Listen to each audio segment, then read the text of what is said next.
আজকে বাবা মারা গেছে যে 4 দিন, তো 4 দিনের আজকে একটা কাজ হয়, সেটা হচ্ছে তুলসী গাছ পুঁতে ওই তোমার হচ্ছে জল দিতে হবে রোজের, এটা ঘটের মধ্যে। তো এটা আজকে ব্রাহ্মণ এসেছিল, ওটাই আজকে বানাচ্ছিল।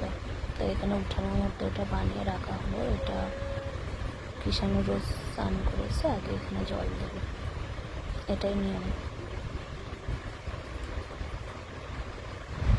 তো মারা যাওয়ার 3 থেকে 4 দিন আমাদের ফল সাবু মিষ্টি এগুলো খেয়ে থাকতে হয়।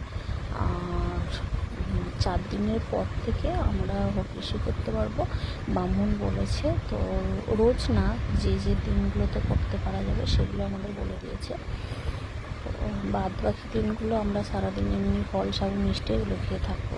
তো সাবু আমি খেতে পারি না, আমার বাবার দেয়, তো এই তাই জন্য একটু ফল কাটা হয়েছে। তো এখন সকালবেলা একটু ফলই খাবো, একটু মিষ্টি এগুলো খেয়েই থাকি।